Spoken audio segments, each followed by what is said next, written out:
Long Body Prayers is an Animist Somatics ritual art project and graduate thesis. This thesis will take the form of a podcast and video series to witness the relational ruptures of kin who have been touched by colonization. My name is Shante Sojourn Zenith, and I invite you to come with me on this exploration. Let it go down. Let it go. Stemming from Haudenosaunee culture, the phrase long body speaks to the indigenous awareness of the self as a living process of emergence, held within supportive webs of relationship that extend far beyond the human. This thesis project witnesses the way that settler-colonist kin have become dissociated from this perception of a wider body in the absence of a developmental welcoming of felt sense awareness, attunement to ancestors and earth body dreaming, and the skills of emergent creative process that shape a coherent and rooted nervous system.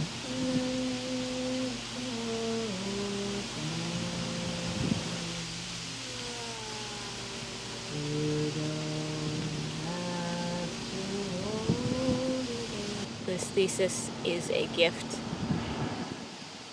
to the part of me, maybe the part of you, that doesn't feel like there is room for my animal body within the consensus reality of being human. This thesis is an invocation of protecting the wild animal that lives inside my body, of witnessing the wild animal that lives inside your body too.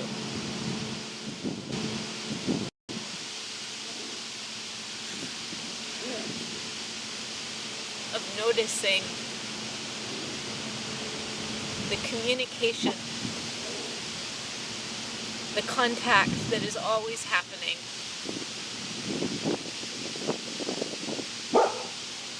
between a diversity of wildnesses meeting each other in each moment.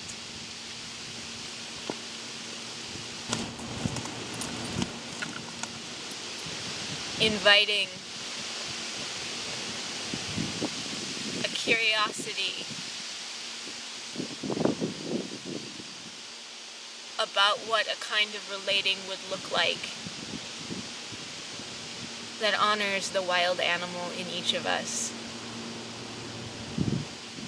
that honors that part that is still connected, that part that senses, that moves from the river beneath the river, the mycelial root system that creates the microclimate of the forest.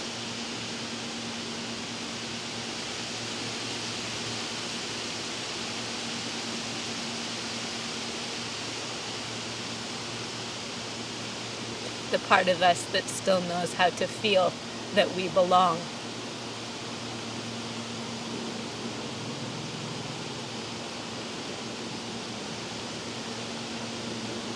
The part of us that claims our existence here in this moment, in this context, our feet fully touching the earth.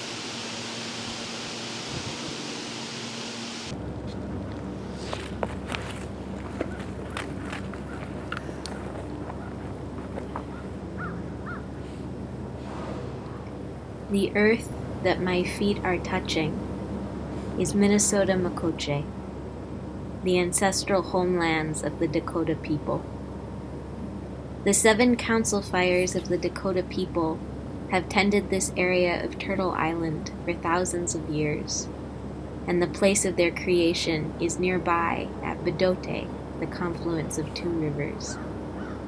This land is more recently a part of the territories of the Anishinaabe people, whose long migration followed a dream of wild rice to Minnesota in the 1600s during early waves of colonization.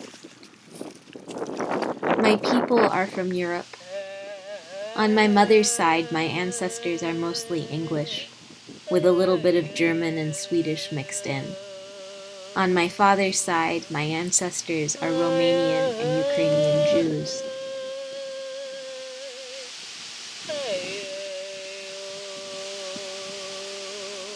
Some of my ancestors arrived on Turtle Island during those early waves of colonization in the 1600s. Others immigrated in the 18 and early 1900s. My people are participants in colonization. The blood rope of my lineages is interwoven with the impacts of violence and displacement that have shaped America. Because of my ancestral context, it has taken a long time for my feet to learn to touch the earth here. Part of the inheritance of colonization for me has literally been a pulling up of awareness, dissociating me from my lower body and the actual feeling of the ground supporting me. My process of learning to feel the sensations of ground is long and ongoing, and it is rooted in the concepts of Animist Somatics.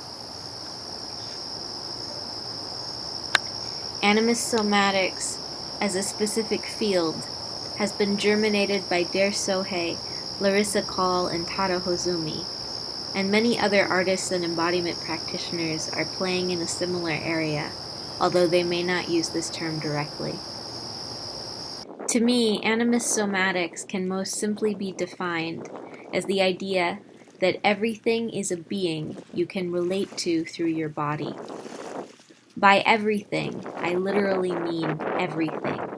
Trees, rivers, concepts, cultures, stories, symptoms, stones, man-made objects, data, galaxies, ghosts, cell membranes, metaphors, ecosystems, emotions, identities.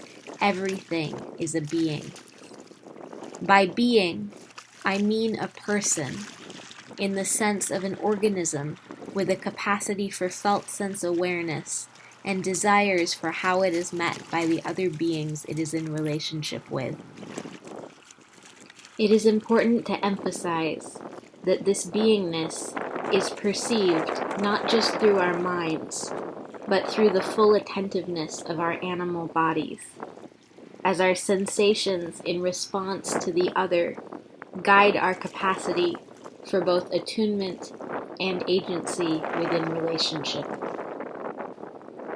Deeply influential to my perception of beingness have been books by Tyson Yunkaporta, Robin Wall Kimmerer, Andreas Weber, and Suzanne Simard.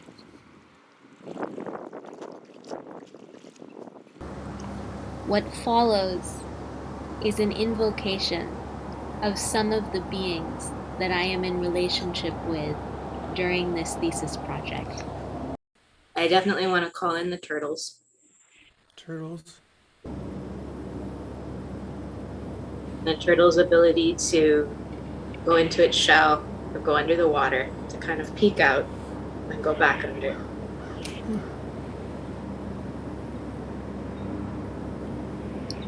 The inspiration for this project was formed out of 2 summers of sitting at different sit spots in Minnesota, watching turtles.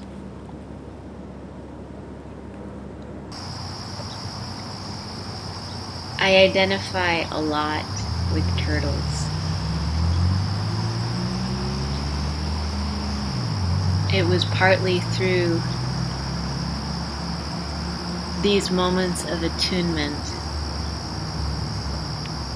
sitting at the edge of the marsh, that I began to channel to tune into the voices of my deep time ancestors, the rhythm of the land, and the unfolding of my animal body.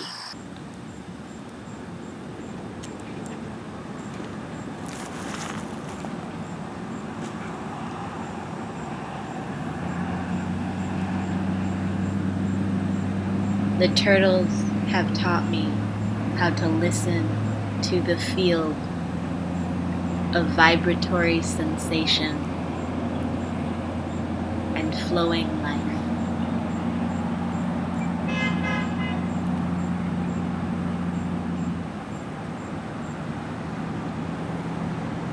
They teach me to keep checking in with the above water while keeping most of my focus attuned to the below, reading the field in its ripples and tremulous cadences of becoming. They teach me to have a hard shell so I can be confident in my vulnerability, but also know the moments in which to withdraw from the flow of energy and hold my own softness close. They teach me that I can choose the pace of flow.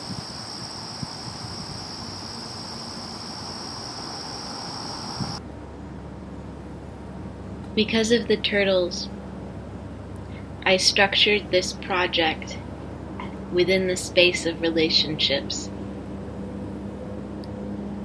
so that I could meet each encounter as a form of channeling. Way, like what this is actually about is like my own really deep connection to these beings and this system.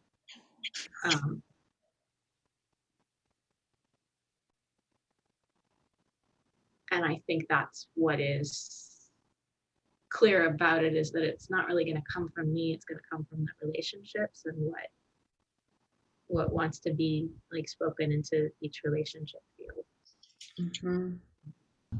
Like a tiny dinosaur, you know, like one of the like T-Rex. This is my friend Yes. Brittany. Yes. Brittany's one of the 6 friends who I've asked to do peer practice sessions with me throughout this project. Each peer collaborator is helping me create a container to play with this material. Do like a little dinosaur. So then, why don't I actually tell you or like invoke then the felt sense of the introduction instead of like figure out what it is before I know what it is. So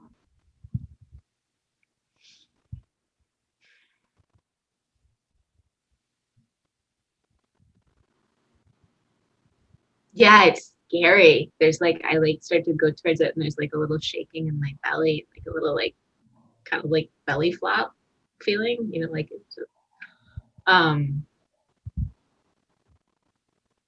yeah, it's like when I land there, there are actually these spirits that I'm in relationship with. It's like me and a council of spirits.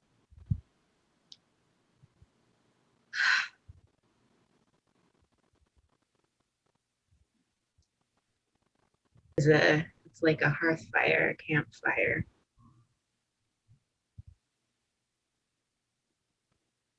And there are these 6 ancestral spirits.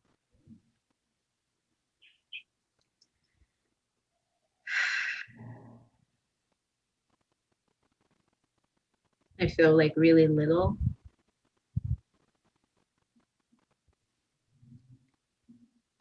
And really kind of raw.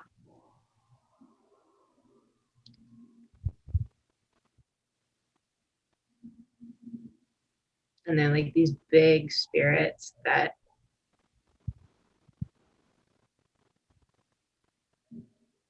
got left in this liminal space. Even though my thesis program in embodiment studies at Goddard College is a quirky, hippie, self-designed, choose-your-own-adventure program. I still got pulled into the traditional academic structure of the great mythic critical introduction, which I was supposed to complete during the first month of my project. As you're talking, I'm realizing like so much of that freeze is like I'm supposed to write the critical introduction before I do the process. And it's like the part of me that's like, I need to describe the whole thing right now before I've actually done all the practice. The whole process of trying to write a critical introduction to a project I was just beginning to know how to relate to ended up leading to a lot of stuckness and bringing up all of the parts of me that feel shame around being seen and speaking about my work.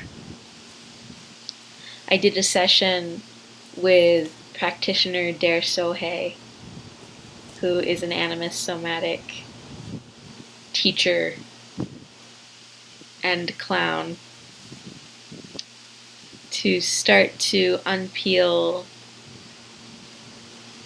the layers of stuckness. There's a fragmentation that's often in the field when I start to talk about my work as a whole. That's not there when I'm on my own. And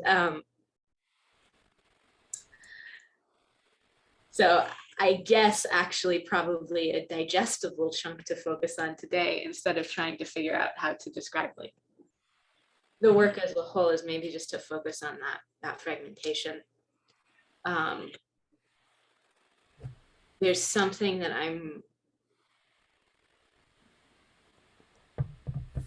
there's something that does not want to be noticed, that all of my work is about noticing. And I even like know what it is when I'm on my own, and I could like say it, but it doesn't want to be said. Sure. And it doesn't feel right to like, I'll show you. So this is my room right now. So yeah. yeah. And oh yeah. So that's like a huge part of it, is that like when I like then like enter into conversation with another human, it's like, okay, so what are you working on? And like it's there in the space, and it's in my belly, it's in my sound, but there's this interference. And actually I'll show you this because this is relevant. So this is the system that I'm working with in my thesis, the 6 beings. Me, death, and there's like, I kind of like journeyed into the space. There's also like Hecate, or some kind of threshold guide energy who's kind of helping mediate, lives here. And then this is a being that doesn't really want to be talked about directly, but is and so when I went in to this space, I set it up as a constellation with stones so I could go in and feel it out. When I went in as on my own, like before I kind of called it Hecate to help look, there was like such a feeling of degradation and dissociation, and like all of these beings were so faint, and there was so much blocking them, and like all of the ancestral trauma lived inside of them. and the hearth fire had gone out, and death was behind a barrier. There's this part of me that thinks I need a bird's eye view right now, but the narrative part of me that would like create that isn't really online. Mm-hmm. Mm-hmm. So what is online?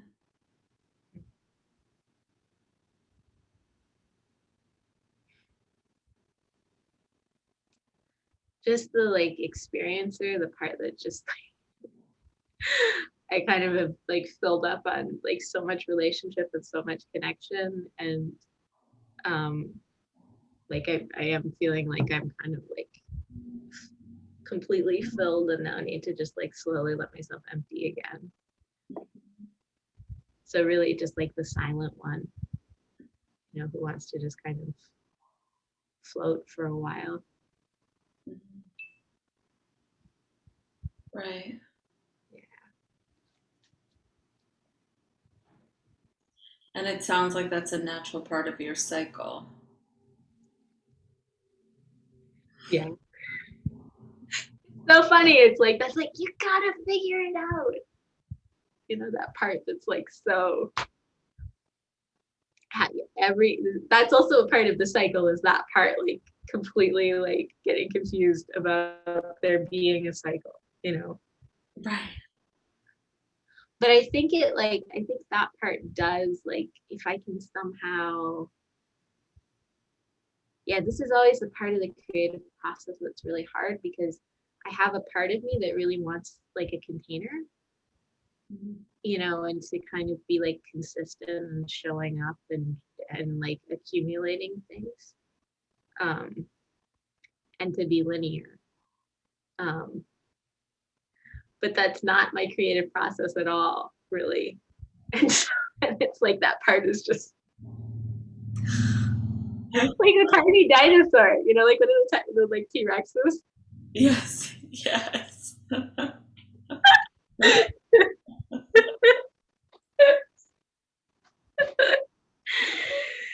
Yeah.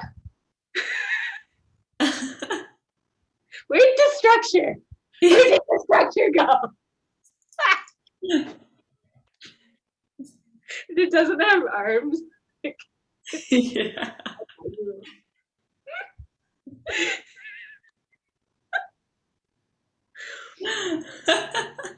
So me and my tiny dinosaur.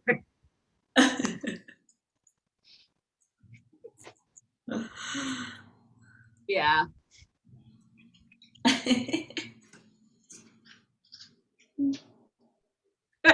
Oh my God, thank you. That's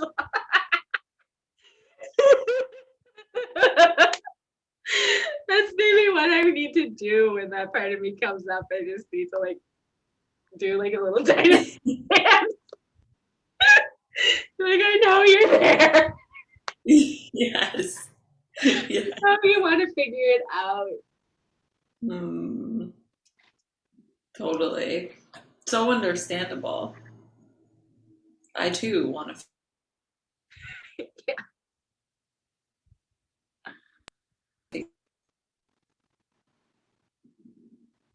Yeah. Yeah, I just want to like just like melt right now. You know, go like sit by the water. Because it's like that part of me that's so kind of wound up, like where my mimes are coming from right now.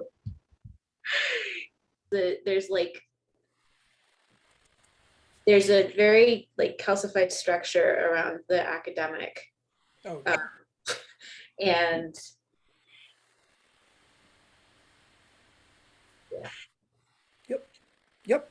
Right. So you're in some way you're bouncing a ball off of that, and you have to kind of admit that it's there, and keep going like, oh, I know that part of the game is that you want to control me, or that I'm supposed to fit into this calcified structure. But let's just start by just like throwing a ball against it, or sort of like giving it a space in the constellation, like a wooden block or something, right? Yeah. Like get a piece of a brick and be like, you represent the calcified structure and you sit over here. And, Oh, yeah. you know what I mean? Like it's all part of it, right? It's all part of it. That it's not all funneled through that. It's just a part of it. That's the differentiating distribution, is like parts and wholes constantly And it gets to sit over there and watch and like can get like some of the food. I'll like give a little bit of food to it, but it doesn't get.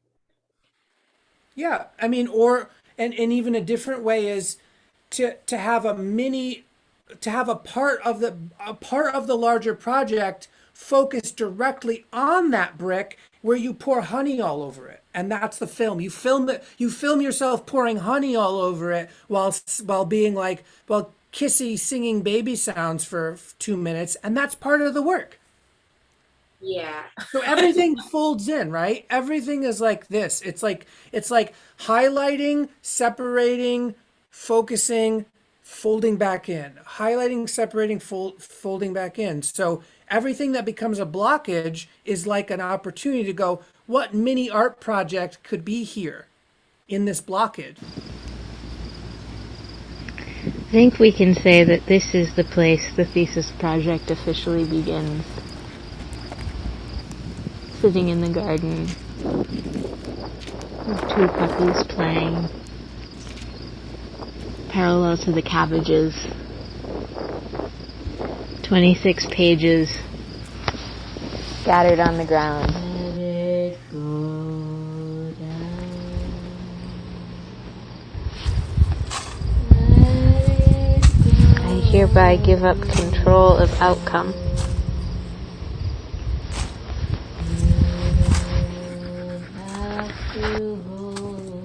It was at this point that I started recording myself in the bathtub, speaking my writing, singing. It was at this point that I started to play.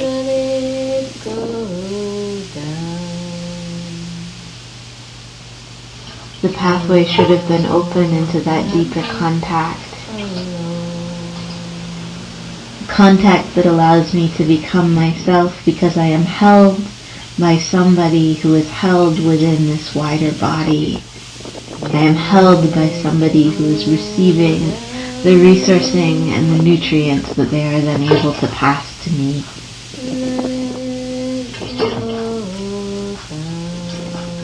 That contact, as a child, comes through the caregiver's contact.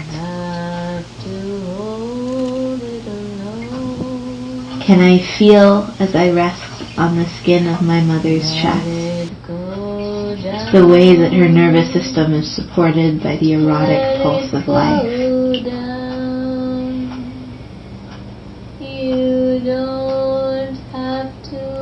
It's about the contact between our bodies and the earth.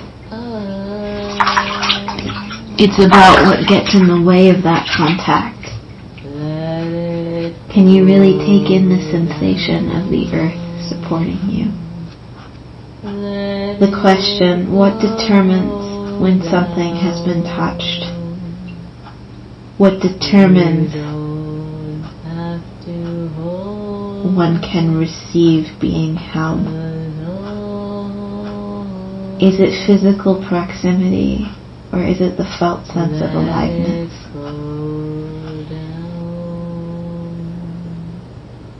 Let it go down.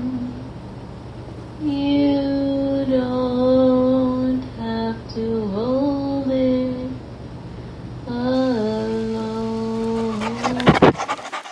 Like I said before, distribution, when it happens, should happen without your conscious understanding of it.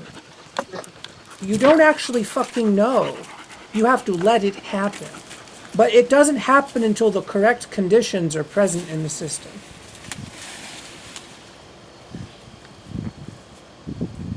those correct conditions? I don't fucking know, but I'm giving you a process by which you could keep generating and regenerating material in a conscious, not manic way, so that eventually the collage rearranging creates a condition by which on a walk in the morning you just something melts and you just go, oh my god, oh my, the trauma, because the differentiation is happening in another time signature.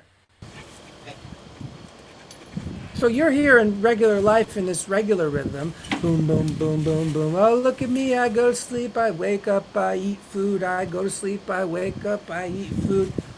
But distribution happens in like galactic microscopic, the tides, 400 years, 2,000 generations, and then 1 minute. And it's like Beethoven in a sense of like you can't really dance to Beethoven. It's just kind of abstract, amazing art. The times like, but then make Beethoven more complex by changing all the time signatures. It's like,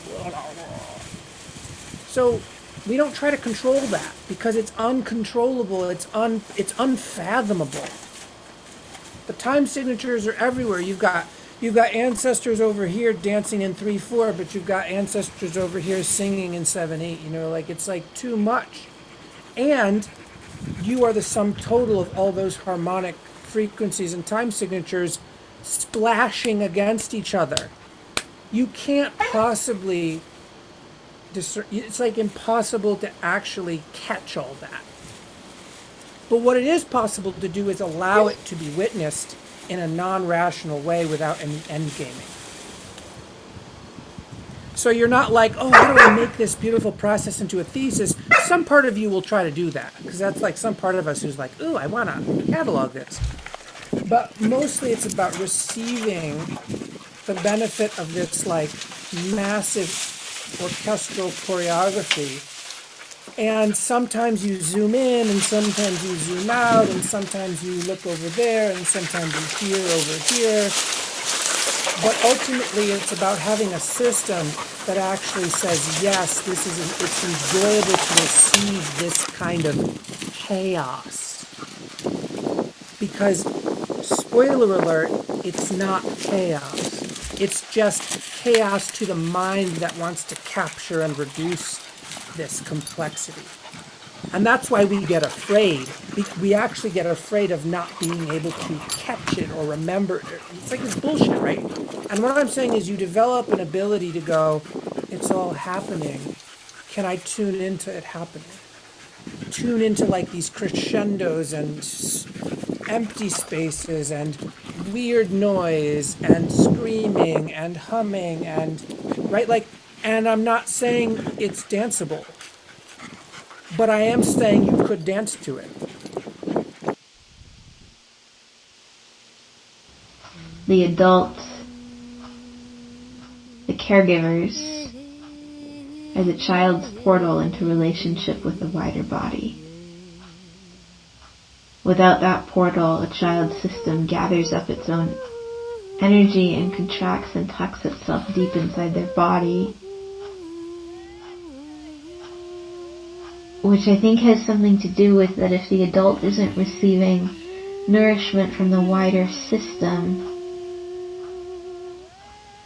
they possibly try and even get it from the child instead. There's no way that they can contain the vastness of this like wild animal being that is their baby without the mediation of these wider forces. Because the whole secret is that human emotions are not meant to be held within human bodies. They are offerings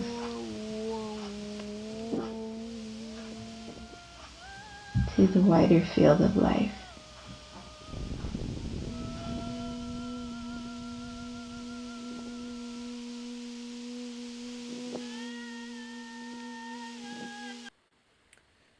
So just, these are just sort of like battle notes from the field of like, how do you embody complexity? You start simply, but then you keep creative with artistic distance, tweaking that chaos.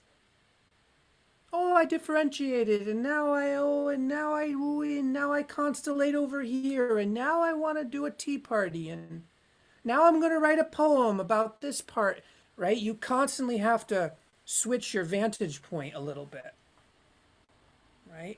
Oh, writing a thesis. Okay, now I'm going to write a poem about the thesis. Okay, now I'm going to do a dance about the poem that's about the thesis. Do you see how it's embodied? It's like viewpoint in theater. Yeah, right? That's the associative network. Yes, there's an associative network that's happening all at the same time, but you can only work in linear time.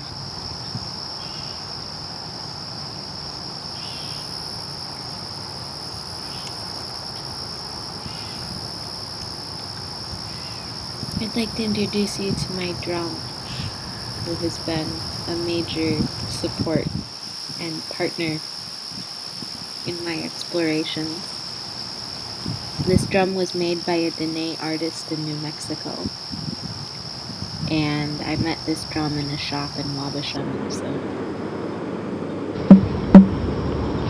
Turtle medicine. Turtle medicine. September 9th.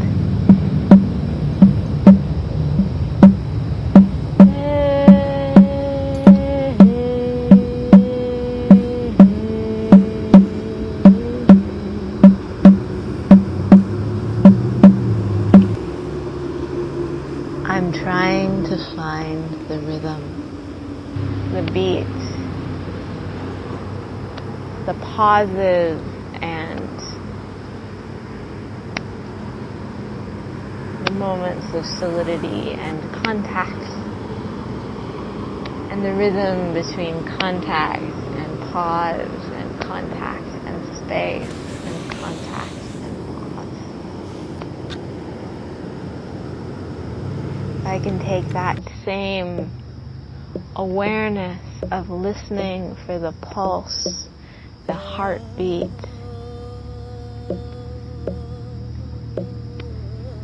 for what is the undulation of this moment, that each encounter relates to in its own unique timing, in its own unique rhythm, in its own unique way. And if through finding and attuning to the rhythm that is happening, and attuning to the rhythm of the wider body, that listening for the rhythm that is of greatest nourishment and easing to all of the beings within the ecosystem of relationship.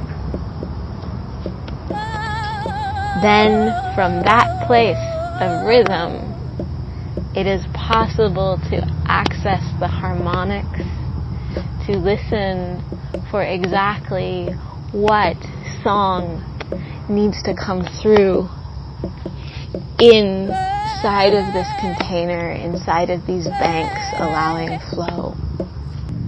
Exactly what has happened with the way that colonized humans relate to the bodies of water, the watersheds that nourish their life, that quench their thirst, that allow their unfolding.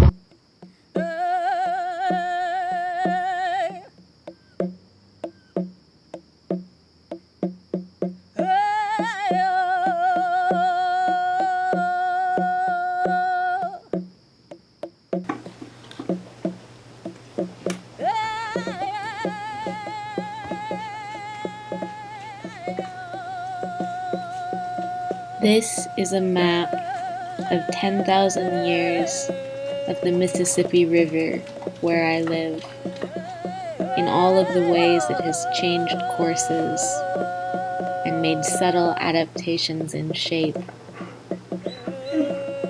in response to the changing conditions of the land.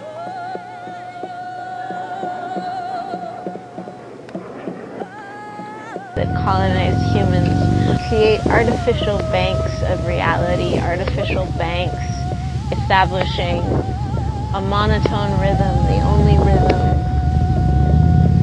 that we are able to notice. And we try to channel all of the material through this incredibly limited space of this river, this one container.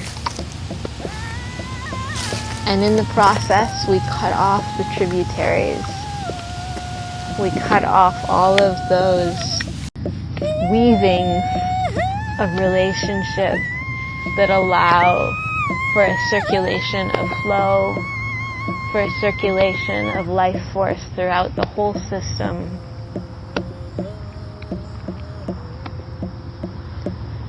Reality becomes thin and drained.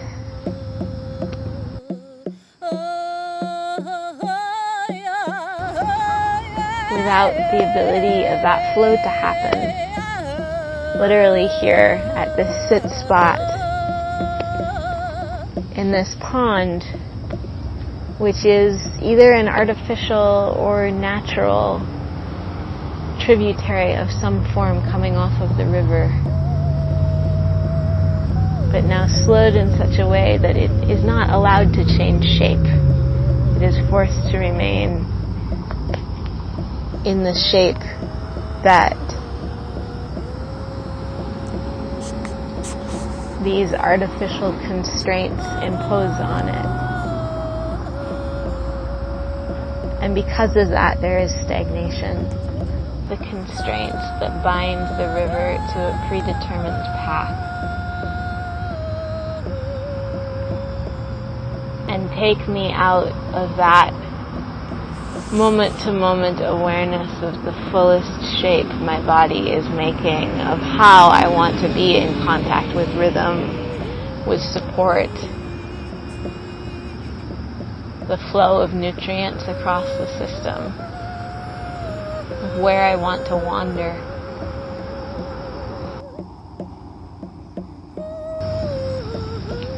The dance of flow of this moment.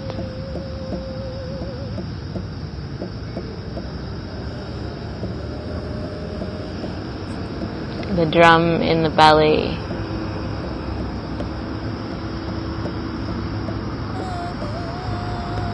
and the river in the spine, the tree of life that holds them both.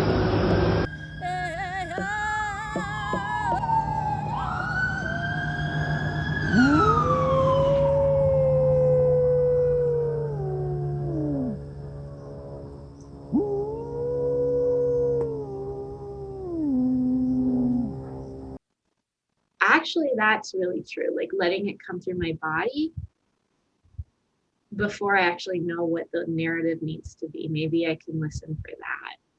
And like maybe while I'm in the right brain space, I could still like be listening and like kind of invoking the felt sense of it. Mm-hmm. And that might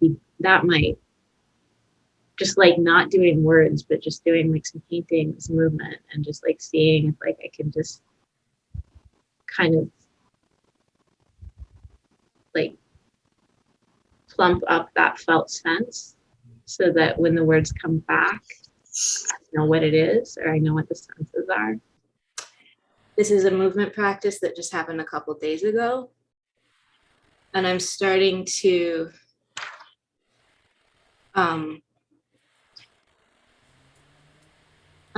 to really find that that care of that death energy, that like deep seeing and nurturance that's there, like touching my body in my own system. And it's like I can connect with that energy, but like that whole thing about original mother, that's what I'm working towards with this system. and that's where the block is. So when I kind of went through as Hecate, and like that she kind of opened a portal to go back, or to go underneath. I could see the medicine of the beings. More, I could see the hearth fire. The difference is like there's this like, so I'm looking at the little sheets of paper with my writing on them. And before, when I've done like performance or like tried to create something, I go with, there's like a flatness. And I think what I have now is I can like let the felt sense be there as this thick being and relate to the felt sense. That's right. That's right. And let it, yeah, there's something about like the different like bubbles of thickness. That's right. That's right. That's right. Yep. Yep. And you're protected, you have your hygiene practices, and when you're in the art making process, you're actually stretching your capacity to do what you just talked about. Yeah, I'm just gonna like land here for a second and listen.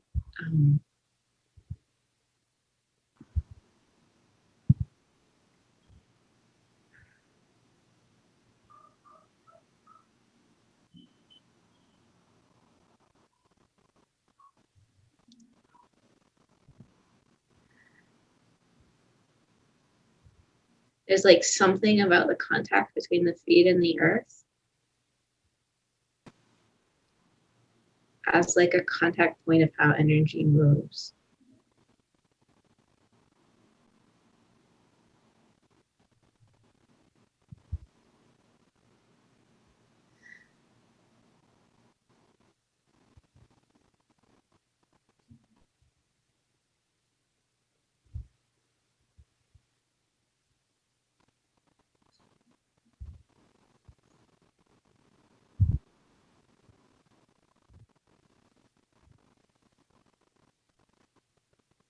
And just like a lot of stillness.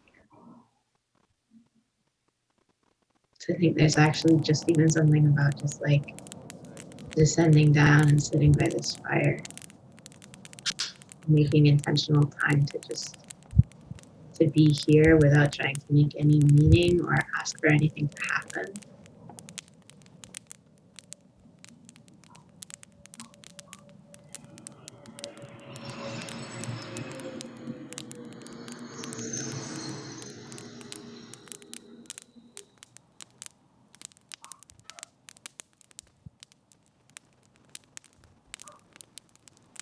Okay, and then there's like a presence behind me.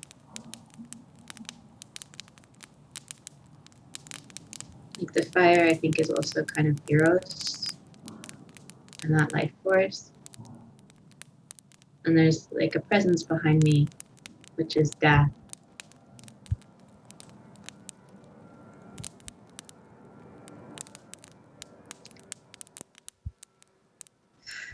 So there's something too about like that relationship between the two and standing in that space.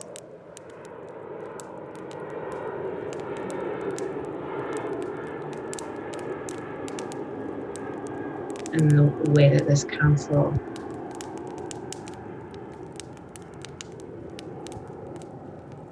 is like mediating.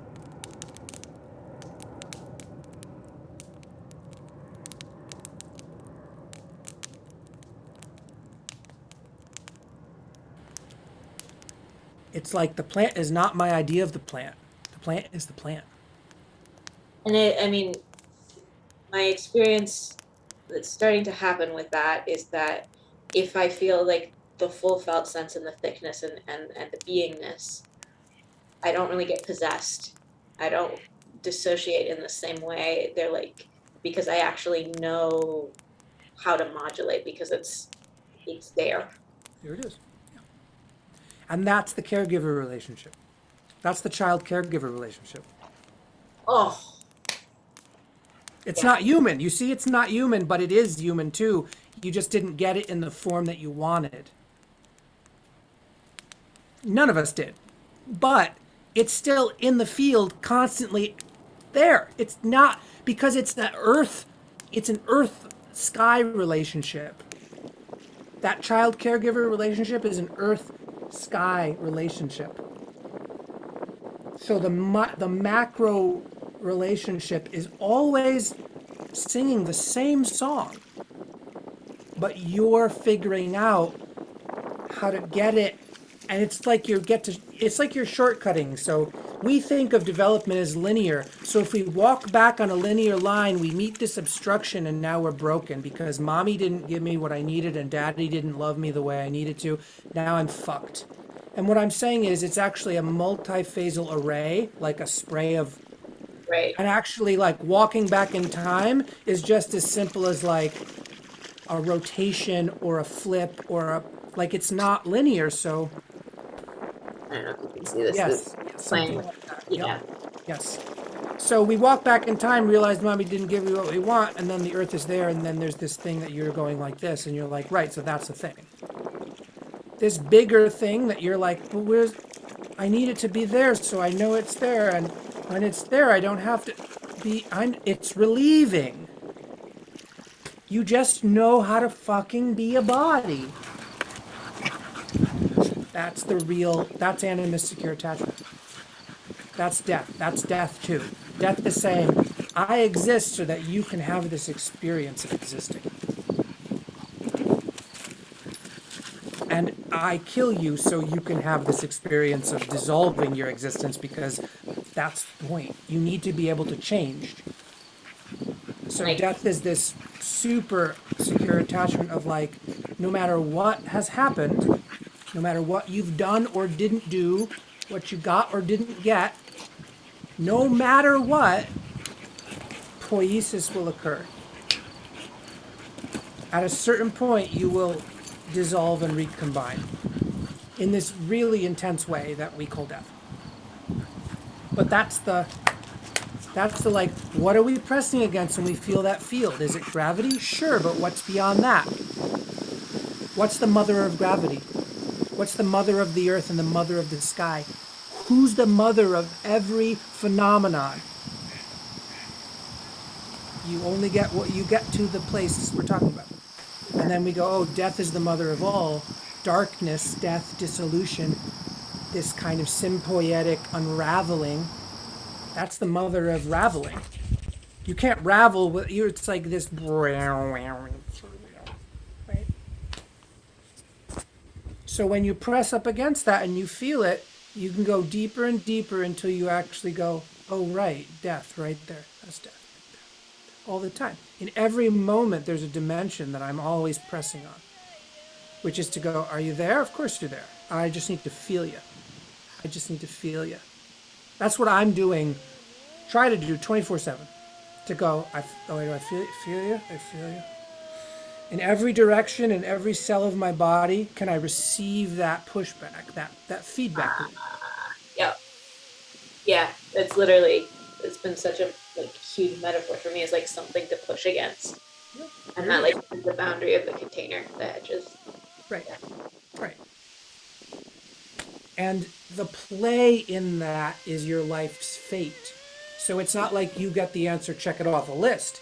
It's like now you have to be in real relationship without struggling to understand. You just have to be in real, ongoing dance. It's like you don't dance so that you can check it off the list. You dance because dancing is fun and you want to keep dancing. So the thesis is like, I understand dancing. But if the thesis isn't dancing, what the fuck's the point? You can understand dancing and still be like, but dancing is more fun than understanding dancing. I just understood dancing so that I could have more fun dancing.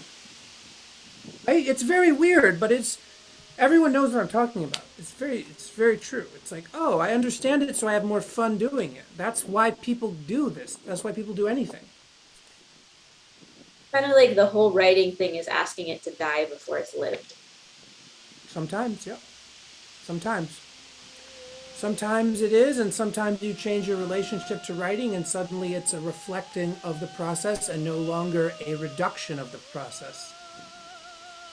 Then you have secure attachment to writing, because you have secure attachment to death while you're writing.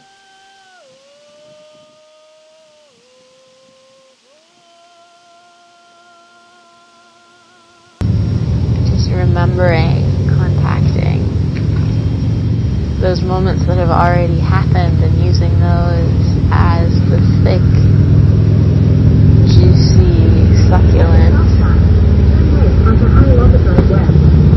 jumping off points.